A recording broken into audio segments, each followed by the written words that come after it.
जय श्री ओम नमः सिद्धेभ्य। जय श्री ओम नमः सिद्धेभ्य।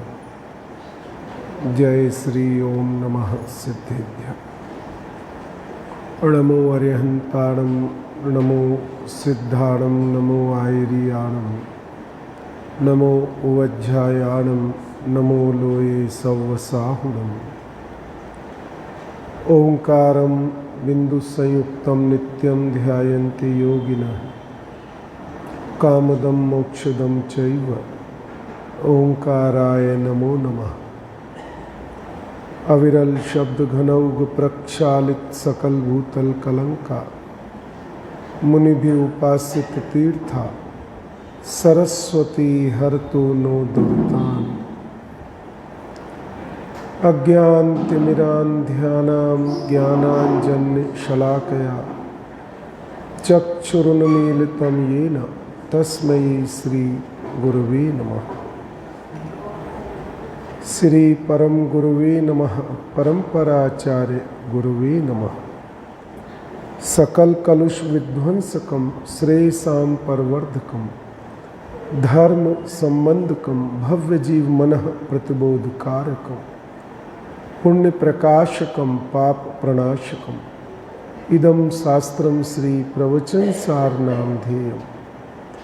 अस्य मूल ग्रंथ कर्तारः श्री सर्वज्ञ देवा, तदुत्तर ग्रंथ कर्तारः श्री गणधर देवा, प्रति गणधर देवा, तेषां वचनानुसार मासाद्य आचार्य श्री कुंद कुंद देव विरचितम श्रोतारः सावधानतया शृण्वन्तु। मंगलम भगवान वीरो, मंगलम गौतमो गणी, मंगलम कुंद कुंदाद्यौ जैन धर्मोस्तु मंगलम। सर्वमंगलमांगल्यं सर्वकल्याणकारकं प्रदानं सर्वधर्माणां जैनं जयतु शासनम्।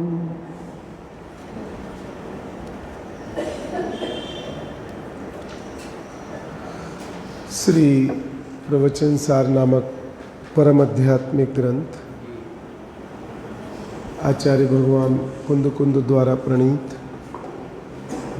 आचार्य भगवान अमृतचंद्र देव एवं जयसेनाचार्य द्वारा टीकाकृत।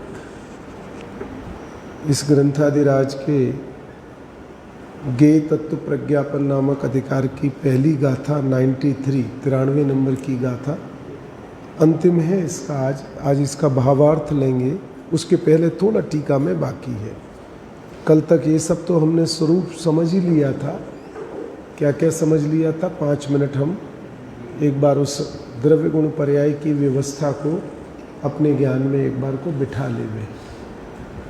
लोक में जो कोई पदार्थ है, यहीं से आचार्य देव ने प्रारंभ किया था। लोक में जितने भी पदार्थ हैं वे सभी पदार्थ जानने में आने योग्य हैं, पहली बात। फिर क्या बताया कि वो सभी पदार्थ द्रव्य नामक अस्तित्व से, द्रव्य एक दिया ना, पदार्थ को द्रव्य संज्ञा दी ना, उससे बने हुए हैं। तो द्रव्य कैसे बनता है, द्रव्य में क्या अनिवार्यता है? तब आचार्य भगवान ने कहा कि द्रव्य में विस्तार सामान्य समुदाय और आयत सामान्य समुदाय रूप जो पदार्थ है, जो विस्तार सामान्य समुदाय को और आयत सामान्य समुदाय को अपने में परिचय देता है, उस वस्तु का नाम, उस पदार्थ का नाम द्रव्य है। इतनी सी बात हो गई ना।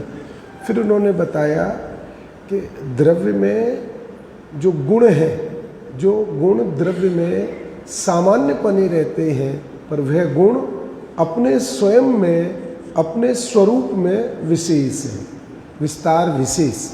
और वो कैसे हैं कि गुणात्मक है।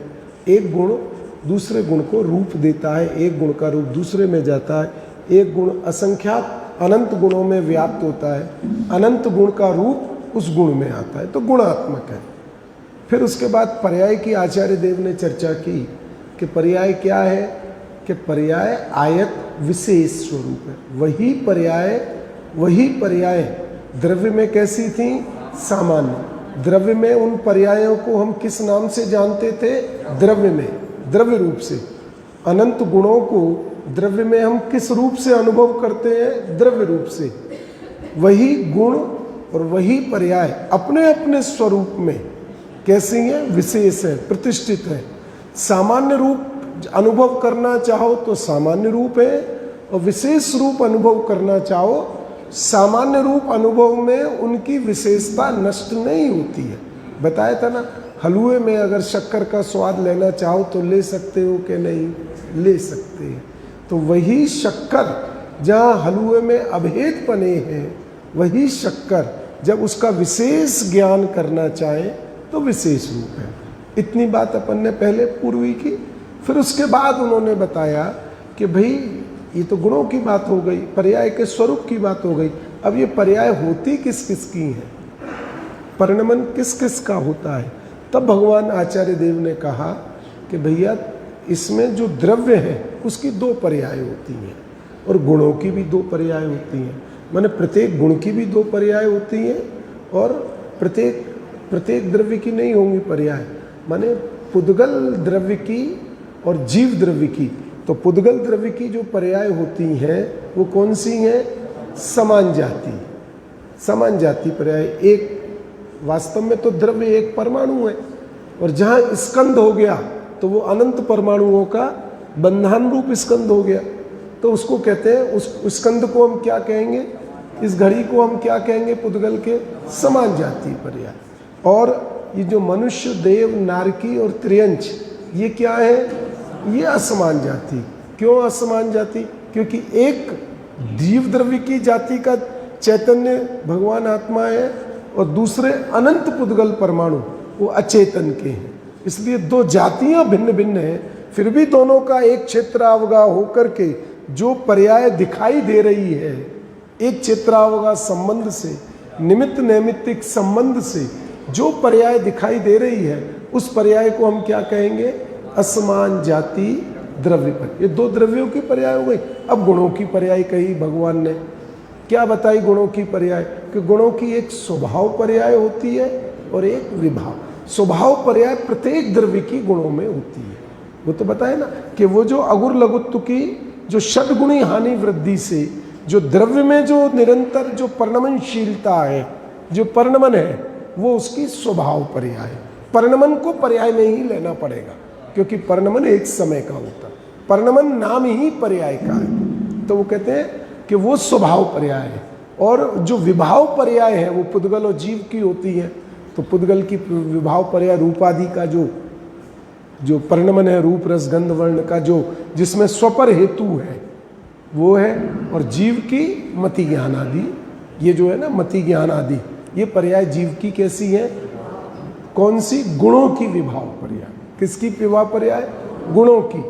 गुणों की दो पर्याय हो गई, गुणों की एक स्वभाव पर्याय हो गई और गुणों की एक विभाव पर्याय। इतनी सी बात अपनी पूरी है। हमने ये जो 5 मिनट चर्चा की ना, अभी तक पिछले 9 दिनों में, 9 तो नहीं चल लगे इसके, तो 6वां दिन होगा आज, इसका 7वां दिन है। 6 दिन हो चुके हैं तो 7वां दिन है। तो ये उसकी ये वस्तु, आज इस वस्तु व्यवस्था का फायदा समझेंगे। थोड़ा क्या लाभ है मुझे इससे, थोड़ा हमें आज, मैं 2 दिन से जो चर्चा करना चाह रहा था ना, जय कुमार जी, जो चर्चा अपन करना चाह रहे थे ना, आज उसका अपन लाभ भी समझेंगे साथ के साथ। अब अंतिम पैराग्राफ में आचार्य अमृतचंद्र भगवान क्या कह रहे हैं वो देखो। ये सब हो गई ना, ये मैंने बता दिया, इसलिए टीका नहीं पढ़ रहा हूँ, ये टीका का सार बता दिया जो था। वास्तव में है यह माने कौन, अभी जो बताई है, पदार्थ का स्वरूप द्रव्य में, द्रव्य का स्वरूप गुण पर्यायवान द्रव्य, फिर गुणों का स्वरूप, फिर गुणों का परिणमन 2 प्रकार का, फिर द्रव्य का परिणमन, ये सब जो बताया भगवान ने, जो वस्तु का प्रत्येक द्रव्य का जो स्वरूप बताया, ठीक है ना। वास्तव में अब लेते बड़ा झंझट वाला है, कहाँ जाएं, कैसे गुणों को जाने, कैसे पर्यायों को जाने, क्या करें, इतना मुश्किल है द्रव्य स्वभाव। तो उसके लिए आचार्य भगवान ने क्या लिखा है, देखो बहुत आनंद की बात है। वास्तव में यह सर्व पदार्थों के, जितने भी पदार्थ हैं, क्योंकि प्रारंभ कहां से किया था, पदार्थ से किया था, द्रव्य से नहीं किया था। पदार्थ में द्रव्यत्व की सिद्धि की थी, बिल्कुल जैसे बोलते हैं ना, बिल्कुल जमीन से उठाया था आचार्य अमृतचंद्र भगवान ने। वास्तव में यह सर्व पदार्थों के, लोक में जो कोई ज्ञान में आने वाला पदार्थ है, पहला ही शब्द था ना, इस लोक में जो कोई जानने में आने वाला पदार्थ है, ये टीका का प्रारंभ आचार्य देव ने यहां से किया था। कठिन तो नहीं पड़ रहा है ना अभी, आज है, आज थोड़ा सा उपयोग को सूक्ष्म करके भी भटकने मत देना इधर उधर, बिल्कुल मत भटकने देना, समझ लेना इस बात को। वास्तव में यह सर्व पदार्थों के, लोक में जितने भी पदार्थ हैं, जितने भी पदार्थ केवली भगवान के ज्ञान में आके लक्षित हो रहे हैं, प्रकाशित हो रहे हैं, सभी पदार्थों की, भले ही मेरे मति ज्ञान श्रुति ज्ञान में थोड़े पदार्थ दिख रहे हो, मुझे स्वरूप नहीं दिख रहा हो, बहुत सारे अनंत अनंत पदार्थ मेरे मति ज्ञान श्रुति ज्ञान से बाहर है, भूत की पर्याय बाहर है, भविष्य की पर्याय बाहर है ना, फिर भी मैं केवल ज्ञान जैसा अनुमान, केवल ज्ञान जैसी प्रतीति मैं यहां कर सकता हूं, ये सिद्धांत से कर सकता हूं। न्याय समझ में आया ना। वास्तव में यह सर्व पदार्थों के द्रव्य गुण पर्याय स्वभाव की प्रकाशक। कैसा है, अब द्रव्य गुण पर्याय को शब्द क्या दिया, स्वभाव। अब ध्यान से समझना, मैं प्रदीप जी एक एक शब्द में बहुत भाव है, बहुत न्याय है। वो क्या करे कि पर्याय को स्वभाव क्यों लिया, पर्याय तो एक समय की, द्रव्य तो त्रिकाली है, गुण तो त्रिकाली है, तो पर्याय को स्वभाव क्यों लिया। देखो यहां क्या कह रहे हैं आचार्य, यह सर्व पदार्थों के द्रव्य गुण पर्याय स्वभाव की, प्रत्येक द्रव्य का जो स्वभाव है वो द्रव्य गुण पर्याय आत्मा की ही है। द्रव्य बिना पर्याय के नहीं हो सकता है, अस्तित्व ही नहीं हो सकता है।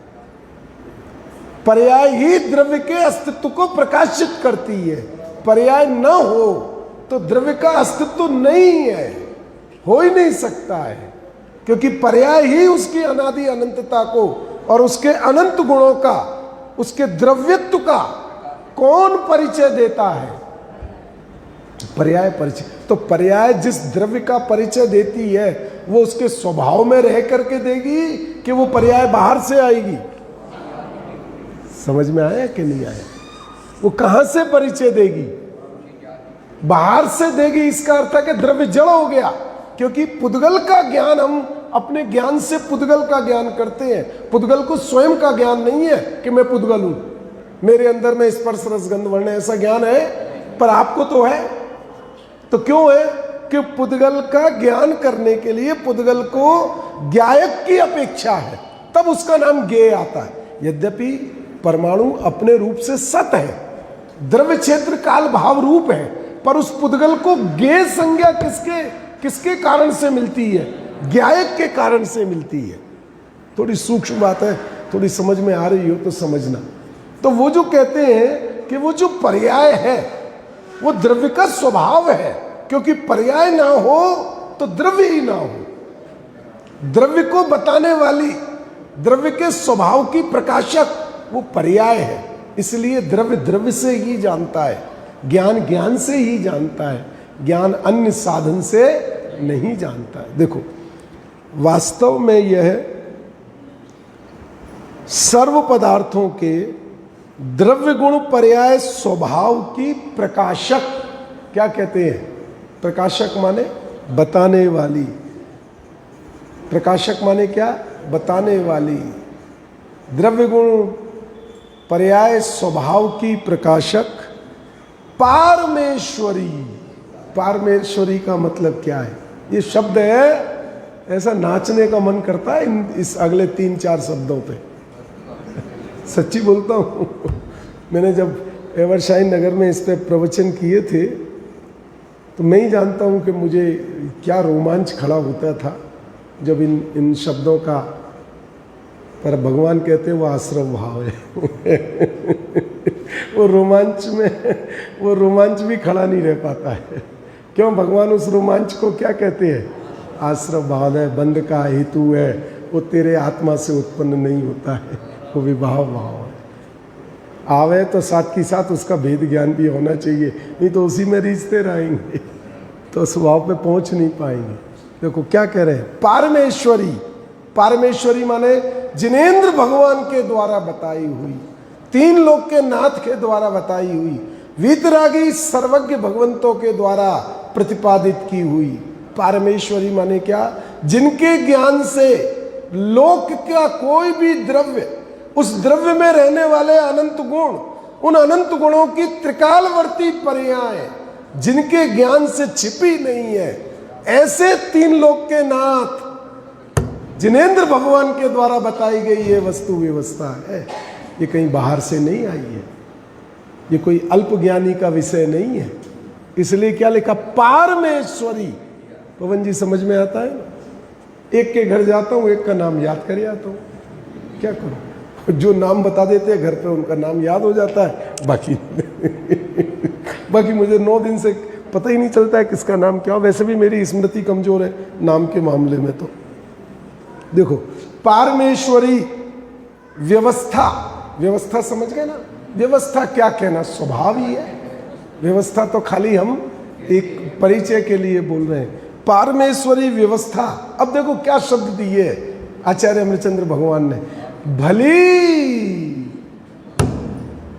के साथ पर्याय विभाव रूप क्यों होती है, पर्याय स्वभाव रूप ही क्यों नहीं हुई? स्वभाव रूपी होना चाह तो भली व्यवस्था होती। अरे तू ज्ञान करने वाला ही नहीं होता कि स्वभाव विभाव क्या होता है। अगर स्वभाव रूप होती तो ये चर्चा भी कैसे करता? ये चर्चा तो विभाव से पैदा हुई ना। समझ में आया कि नहीं आया? मति श्रुत ज्ञान से हुई ना। मति श्रुत ज्ञान तो विभाव पर्याय है, स्वपर हेतुक पर्याय है। तो द्रव्य को द्रव्य रूप सदाकाल साफ, ये 4 द्रव्य तो भले हैं, उनकी व्यवस्था ठीक है। जीव और पुद्गल की गड़बड़ है। अब पुद्गल में भी कोई फर्क नहीं पड़ता गड़बड़ हो, क्योंकि उसको सुख दुख का प्रयोजन नहीं है, जीव को तकलीफ है, इसलिए जीव की व्यवस्था गलत है। वस्तु व्यवस्था में ऐसा है। अरे भैया, जीव की व्यवस्था भी भली है। क्यों भली है? कि वो जीव को जीव रूप रखती है। उसने कब जीव को अजीव किया? उसने कब जीव को जड़ किया? तो फिर ये जो आश्रम भाव, तो जीव अपनी व्यवस्था को भली न मान करके पर व्यवस्था में रीझता है, पर द्रव्य पे रीझता है, उसमें व्यवस्था का क्या दोष? न्याय नहीं समझ में आया भाई। जीव पे रीझे, अनंत सुख का वेदन करे, ठीक है ना, उसमें तो कोई परेशानी नहीं है। अब जीव पर द्रव्य पे रीझे, इसमें जीव की क्या गलती? द्रव्य स्वभाव की क्या गलती? अरे द्रव्य स्वभाव की तो वहां भी बलिहारी है, अनादिकाल से पर द्रव्य पे रीझता है, पर जीव का द्रव्य स्वभाव पर द्रव्य रूप नहीं होता है। वो रीझती रहे पर्याय, पर वो स्वभाव अपने स्वभाव रूप ही परिणमित होता है। वो स्वभाव गुण पर्याय, वो जो अगुर लघुत्व गुण की जो स्वभाव गुण पर्याय है, वो द्रव्य को द्रव्य रूप, गुण को ज्ञान गुण रूप, ज्ञान को ज्ञान रूप, सुख को सुख रूप ही रखती है। विभाव पर्यायों में जो हो वो किसके कारण से है? वो जीव की अपनी भूल है कि जीव की व्यवस्था को यथार्थ न जान करके, न मान करके पर द्रव्य से आनंद मानता है, पर द्रव्य से सुख मानता है, पर द्रव्य का कर्ता मानता है। तो वो व्यवस्था खराब नहीं है। समझ में आया कि नहीं आया? व्यवस्था खराब है तो क्या गड़बड़ है? कि जीव की बुद्धि खराब है। समझ में आया? क्या खराब है? तो अब ये भली शब्द का भाव समझ में आया? भली शब्द समझ में आया जो आचार्य देव कह रहे हैं? भली, उत्तम। उत्तम समझते हैं ना? 3 शब्द होते हैं, उत्तम, मध्यम और जघन्य। हम सोनगढ़ में जाते थे तो उत्तम क्लास लेते थे खेमचंद भाई, मध्यम क्लास लेते थे कोई और, उत्तम क्लास लेते रामचंद भाई, मध्यम क्लास लेते थे खेमचंद भाई, और फिर बाद में बाबू भाई, और फिर जघन्य क्लास लेते थे चिमन भाई कामदार। तो जघन्य क्लास माने होती थी बच्चों के लिए या जो प्रथम जिन्होंने जैन धर्म में प्रवेश किया हो, और मध्यम जो 2-4 बार सोनगढ़ आ चुके हों उनके लिए मध्यम, और जो सोनगढ़ रह के अभ्यास कर रहे हो पूज्य गुरुदेव श्री के सानिध्य में उनके लिए अब यहाँ कौन सा शब्द दिया? उत्तम। समझ में? उत्तम कौन सा शब्द दिया? भली, उत्तम, पूर्ण योग्य है। क्या कह रहे हैं? योग्य शब्द नहीं लिखा, क्या लिखा? राजकुमार जी आप तो उस दिन रीझ रहे थे ना इसी पे, आपको तो याद थी। क्या कह रहे हैं? भली, उत्तम, पूर्ण योग्य है। अरे जब तक ऐसा नहीं मानोगे तो द्रव्य के स्वभाव पर दृष्टि जाएगी ही नहीं। जब तक कहोगे गड़बड़ है, व्यवस्था गड़बड़ है, व्यवस्था गड़बड़ है, तो द्रव्य की व्यवस्था गड़बड़ है तो तुम भी तो द्रव्य हो। जब द्रव्य की व्यवस्था कोई गड़बड़ मान लोगे तो अव्यवस्थित द्रव्य के पास जाने की रुचि पैदा नहीं होगी। क्यों टीटू बाबू समझ में आ रहा? क्या होगा? विमल जी समझ में आ रहा है? अव्यवस्थित द्रव्य के पास जाने की इच्छा ही नहीं होगी। व्यवस्थित है, यही व्यवस्थित है। द्रव्य की यही गुण पर्यायवान जो व्यवस्था है यही भली है, उत्तम है, परिपूर्ण है, पूर्ण योग्य है। देखो दूसरी कोई नहीं। समझ में आ रही है? क्या कह रहे हैं? दूसरी कोई नहीं, क्योंकि बहुत से जीव पर्याय मात्र का ही अवलंबन करके क्या कह रहे हैं कि वो द्रव्य गुण पर्याय स्वरूप जो द्रव्य है उसका अवलंबन नहीं करते हैं, उस व्यवस्था पर नहीं, उस व्यवस्था के स्वभाव को स्वीकार न करके मात्र पर्याय का ही अवलंबन करके जो प्रगट पर्याय है। और जीव की कौन सी है? असमान जाति द्रव्य पर्याय। समझ में आई ना? प्रगट पर्याय जीव की कौन सी पकड़ में आती है? जीव को असमान जाति द्रव्य पर्याय, और वो द्रव्यों की मिली हुई है, उसको ही जीव रूप मानता है। असमान जाति द्रव्य पर्याय बहने पीछे समझ में आ गई? कौन कौन सी है?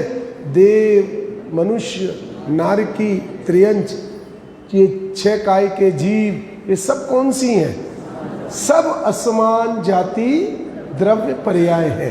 तो वो कहते हैं कि पर्याय मात्र का ही अवलंबन करके, माने अपने द्रव्य स्वभाव का तिरोभाव करके असमान जाति द्रव्य पर्याय को ही जीव द्रव्य मान करके, पर्याय मात्र का ही अवलंबन समझ में आ गया।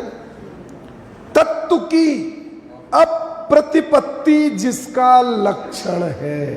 क्या है लक्षण?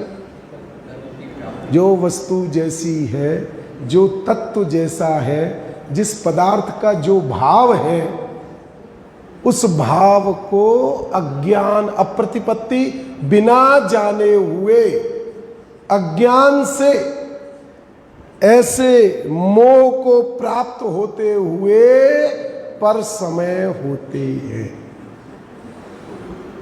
हम कहाँ हैं? स्व समय है कि पर समय में? स्व समय में आने के लिए क्या करना पड़ेगा? इस वस्तु व्यवस्था को यथार्थ समझना पड़ेगा। तो फिर उसके बाद क्या करना पड़ेगा? अरे उसके बाद क्या होता है? वस्तु व्यवस्था को जान लिया तो जो वस्तु व्यवस्था में अपना स्वरूप है उसको अपना मानो, और जो पर का स्वरूप है उसको पर मानो। बस यही करना है। आत्मा तो पर का को तो कुछ कर सकता नहीं है। अब इसका एक और जो पहले दिन मैंने आपको प्रारंभ किया था ना, ये बताया था इसमें से वीतरागता, साम्य भाव कैसे उत्पन्न होता है। प्रदीप जी अब उसकी थोड़ी सी विशेष चर्चा अपन करेंगे। देखो द्रव्य का लक्षण क्या बताया भगवान ने? फिर बहनों दोबारा से सुनना।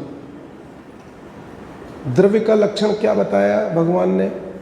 विस्तार, सामान्य, समुदाय, आयत, सामान्य, समुदाय, माने गुणों का समुदाय और पर्यायों का समुदाय, वो है द्रव्य। अब द्रव्य सदा काल द्रव्य रूप कैसे रहता है? द्रव्य भूत में भी वही था, आज भी वही है, भविष्य में भी वही रहेगा। ये काय से निर्णय होता है? उसके परिणमन से निर्णय होता है ना। काय से होगा? भूत, वर्तमान और भविष्य, ये जो काल है ये पर्याय से ही तो सूचित होता है। काल किससे सूचित होता है?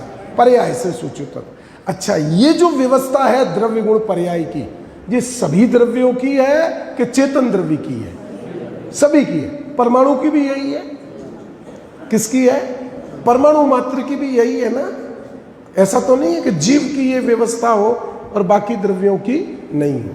अब ध्यान से समझना, ये जो मेरा शरीर और आत्मा एक है, ठीक है ना, इसमें जो 8 प्रकार के द्रव्य कर्म भी मेरे साथ, मेरे आत्मा के प्रदेशों के साथ एक क्षेत्रावगाह बंधे हुए हैं, बंधे हैं ना सारे।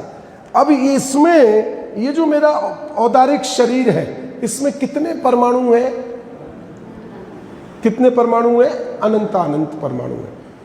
प्रत्येक परमाणु द्रव्य है कि शरीर पूरा मिला करके एक द्रव्य है? चेतन समझ में आ रही है? राकेश समझ में आ रही है? क्या है? प्रत्येक परमाणु द्रव्य है ना।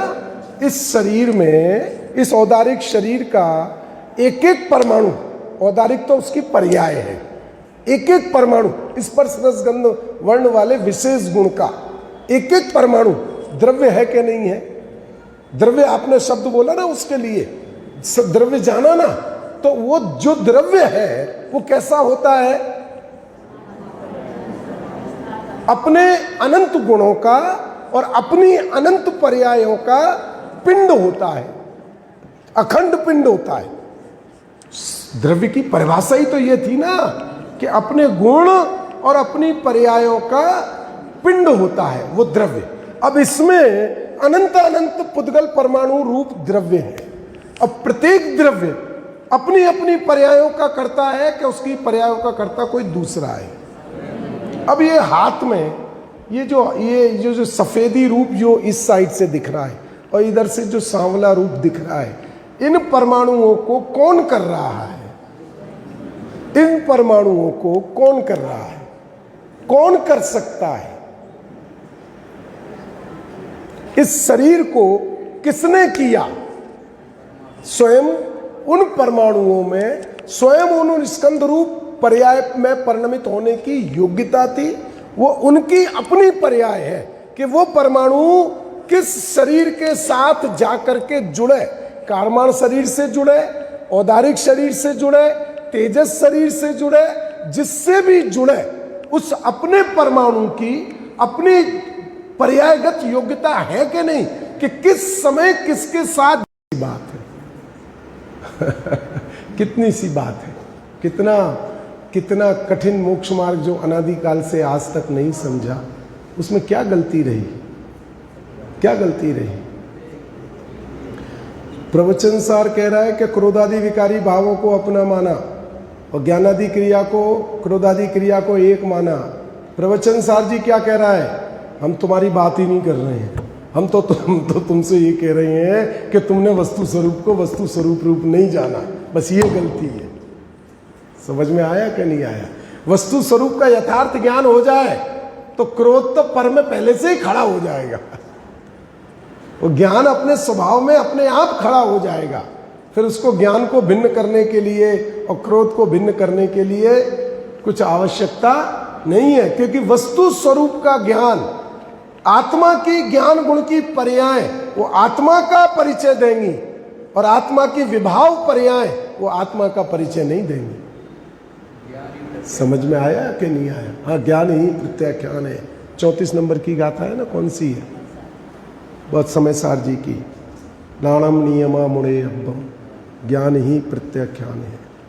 क्या कह रहे हैं? अब कुछ समझ में आया? वीतरागता कैसे उत्पन्न होगी? कि 6 द्रव्यों के परमाणु द्रव्य है, प्रत्येक द्रव्य अपने गुण पर्यायों से बंधा हुआ है। एक द्रव्य की पर्याय दूसरा द्रव्य कर ही नहीं सकता है। एक द्रव्य में बसने वाले अनंत गुण बिखर के अलग अलग हो नहीं सकते हैं। उसी द्रव्य में वो अनंत गुण रहते हैं। वो अनंत गुण अनादि अनंत काल तक उसी द्रव्य के परिणमन स्वभाव में रहते हैं। किसमें रहते हैं? उसी द्रव्य का परिणमन स्वभाव उन गुणों को जीवित रखता है। मैं कर ही नहीं सकता, शरीर का कुछ नहीं कर सकता। ये वाणी निकल रही है ना, इसका भी मैं करता नहीं हूं। वाणी अपनी योग्यता से निकल रही है। ये जो आपको देख रहा हूं ना, ये ज्ञान का काम नहीं है। ये देखना, ये पुद्गल की जो मिश्रित पर्याय है, उसमें जो भी निमित्त नैमित्तिक संबंध है वो अपनी योग्यता से अपने काल में चल रहे हैं। ज्ञान तो ज्ञान रूप ही परिणमन कर रहा है। ज्ञान कभी अज्ञान रूप परिणमन करता ही नहीं है, कर सकता नहीं है। जड़ चेतन रूप परिणमन नहीं कर सकता है, चेतन जड़ रूप परिणमन नहीं कर सकता है। ऐसा श्रद्धान होते ही अंदर से साम्य भाव आ जाता है। प्रत्येक द्रव्य स्वतंत्र है, प्रत्येक द्रव्य प्रभु है, स्वयं स्वयं में प्रभु है, पुद्गल पुद्गल में प्रभु है, जीव जीव में प्रभु है। वो अपनी अनंत गुण पर्यायों में लेके बैठा हुआ है, जीव अपने अनंत गुण पर्यायों को लेकर के बैठा हुआ है। जीव सदाकाल अपने गुण पर्यायों में जीव ही रहता है, पुद्गल सदाकाल अपने गुण पर्यायों में पुद्गल ही रहता है। दोनों एक दूसरे का कुछ कर ही नहीं सकते हैं। कर्तृत्व तो जब उत्पन्न हो कि जब वस्तु व्यवस्था को नहीं जानते हैं। जब वस्तु व्यवस्था को जान लिया तो कर्तापने का अभाव नहीं करना पड़ता है, कर्तापना उत्पन्न नहीं होता है। अभाव करना, फिर कर्तृत्व का बोझा आ जाएगा। चेतन समझ में आ रही है भैया? समझ में आ रही है? अभाव करना माने क्या हुआ कि तुमने स्वीकार किया कि मैंने किए हैं, तब तो तुम अभाव कर दोगे। ये कर्तापना मैं लाया हूं, तब तो तुम ये मानोगे कि कर्तापना मुझे छोड़ना है या मैं इसका अभाव करता हूं। ये आत्मा, ये कर्तापना मेरा है ही नहीं। जैसे ये द्रव्य व्यवस्था को देखने जाता हूं, प्रत्येक द्रव्य की स्वतंत्र अपनी अपनी प्रभु व्यवस्था को देखता हूं, तो कोई द्रव्य किसी द्रव्य का काम कर ही नहीं सकता है। तो मैं पर का करता हूं, ये भाव भी खड़ा ही नहीं हो सकता है। और जहां भाव खड़ा नहीं हुआ वही कर्तापने का अभाव है। वस्तु की व्यवस्था ही मिथ्यात्व के अभाव का कारण है। वस्तु की व्यवस्था का यथार्थ ज्ञान ही मिथ्यात्व के अभाव का कारण है। मिथ्यात्व कैसे बंद होता है? कर्तापने से। कैसे बंद होता है? अज्ञान से, मोह से, कर्तापने से। और जब वस्तु की व्यवस्था का ज्ञान किया तो फिर कर्तापना खड़ा होगा, उत्पन्न हो सकता है। आपकी ताकत है, एक एक द्रव्य को प्रभु मानो और फिर कर्तापना खड़ा करके कौन बता सकता है? किसमें ताकत है राग उत्पन्न करने की? कर सकते हो राग? जैसे ही राग उत्पन्न करना पड़ेगा, वस्तु की व्यवस्था से बाहर जाके उत्पन्न कर सकते हो। वस्तु व्यवस्था में रह के राग उत्पन्न नहीं कर सकते, क्योंकि वस्तु व्यवस्था साम्य भाव को ही उत्पन्न करती है। वस्तु व्यवस्था राग द्वेष को, कर्तापने को उत्पन्न करती ही नहीं है। अब राग द्वेष का अभाव करना है, कर्तापने का अभाव करना है, मोह का अभाव करना है, अज्ञान का अभाव करना है, तो क्या करना है कि यह पारमेश्वरी व्यवस्था भली उत्तम परिपूर्ण है। इतना सा ज्ञान करना है। ये 6 द्रव्यों की व्यवस्था, ये जो भगवान ने बताई है, यही व्यवस्था। जो पुराने विद्वान होते थे ना, वो अपने डंडे वाले पंडित कैलाश चंद जी साहब हमारे यहाँ तो 6-6 महीने रहते थे, और सारी पुस्तकें आगरा से ही छपी उनकी। मतलब जितनी भी छपी, हमारे तो बहुत, हमारे पिताजी की वजह से हमारा बहुत भाग्य रहा। और आपके बड़े पंडित जी भी 5 साल हमारे घर पे रहे। रविंद्र जी MA BA सब हमारे घर में रह के किया उन्होंने। गुरुदेव का परिचय भी पिताजी ने कराया उनको। रविंद्र जी और अरविंद जी 5 साल रहे। हम तो उनकी गोदी में खेले हैं, बहुत छोटे थे। बड़े पंडित जी, रविंद्र जी, उनको ऐसी तत्व ज्ञान की रुचि नहीं थी। वो तो अपने वो कुरावली से पढ़ने आए थे आगरा। तो सागर भी बड़े भाई पिताजी ने कहा भाई हमारे पास बाजू हमारे ही घर में एक कमरा खाली था, उन्होंने कि आप यहाँ रहो। बढ़िया उनका उसमें रसोई वसोई थी, तो बढ़िया 4 साल MA BA वहीं से किया। और मेरे पास तो खूब सारे उनके फोटो है, उनकी गोदी में खेल रहा हूँ। बहुत छोटा था मैं उस समय, ये बात बता रहा हूँ मैं आपको, सन 70 की, 69, 70, 71 में। तो हमको तो ऐसा भाग्य रहा हमारे पिताजी की वजह से कि सदाकाल पंडित धन्नालाल जी, रमेश भाई, मलकापुर, कभी हमने अपने घर को विद्वानों से खाली नहीं देखा। एक दिन भी नहीं देखा, एक दिन नहीं देखा। कोई विद्वान घर पे ना हो, मैंने अपने जीवन में ऐसा नहीं देखा। अगर वो रमेश भाई मलकापुर वाले जाएंगे तो मधु भाई आ जाएंगे, फिर वो जाएंगे और कोई और है। और धन्नालाल जी तो सदाकाल वहीं रहते थे हमारे, मतलब ग्वालियर आगरा नजदीक था। हाँ, मतलब ये विद्वान थे, इनका बड़ा उपकार है, इसलिए बोल रहा हूं मैं। इनको निमंत्रण नहीं देना पड़ता था कि भैया आओ, ये तो हम तुम्हें बिना सिखाए जाएंगे ही नहीं। वो तो डंडा लेके आते थे कैलाश चंद जी साहब, तो बिना सिखाए जाएंगे ही नहीं। और दूसरा नहीं सिखाते थे, बस 6 द्रव्य समझो। मानेगा तेरा बाप। मतलब उनका इतना उपकार है, इतना उपकार है। ये जो विद्वान अपने 6 द्रव्य 7 तत्व, बस उससे आगे उनके पास जघन्य भी वही, मध्यम भी वही और उत्तम भी वही। क्यों? मैं आज सोचता हूं क्यों प्रदीप जी, ऐसा क्यों? क्योंकि यही वस्तु की वीतरागता की उत्पादक करने वाली विधि है। यही साम्य भाव को उत्पन्न करने वाली विधि है, दूसरी कोई विधि नहीं है। ये इसलिए वो जो विद्वान थे वो 6 द्रव्य से कभी बाहर आए ही नहीं, 7 तत्व से कभी बाहर आए नहीं।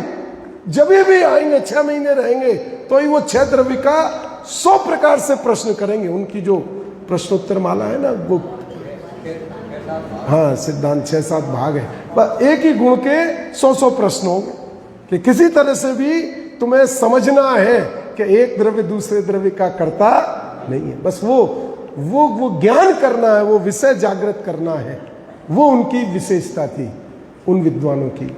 तो ये कहते हैं वो क्यों थी, ये तो इस पर से याद आ गई। क्यों थी ये बात? क्योंकि वो व्यवस्था का श्रद्धान वीतरागता का उत्पादक है। वो व्यवस्था का श्रद्धान कर्तापने के अभाव का कारण है, मोक्ष का बीज है, मोक्ष तक ले जाने वाला हेतु है वो श्रद्धान। समझना आपको बहुत गजब बात है। सर्व पदार्थों के द्रव्य गुण स्वभाव की प्रकाशक पारमेश्वरी व्यवस्था भली उत्तम पूर्ण योग्य है। अब क्या करना है? आज से क्या करना है? जो वस्तु है उसके स्वभाव का निरंतर अभ्यास करके निर्णय करो। ये मिथ्यात्व को गलने में समय लगेगा क्योंकि बहुत कठोर है, पर भिगोगे तो नरम पड़ जाएगा। चने वने बनाते हो ना, कठोर किसको बोलते हैं? चने, ये जो, तो मूंग तो जल्दी हो जाती है, मेरी है वो।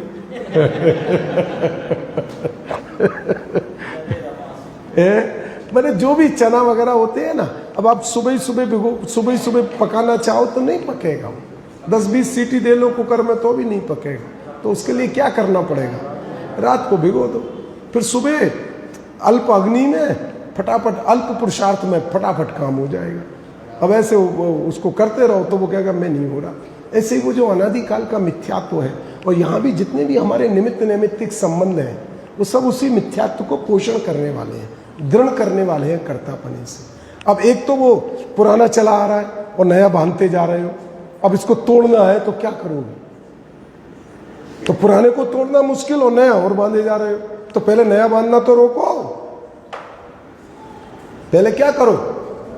पहले वस्तु व्यवस्था का ज्ञान करके नया बांधना तो रोको, उसको तो अल्प करो। बांधना रोक तो सकते नहीं हो, सम्यक तो होगा तभी मिथ्यात्व टलेगा। तो कम तो कर सकते हो ना, उसके स्थिति अनुभाग में वो शक्ति तो नहीं रहेगी ना, और वो मंद होगा।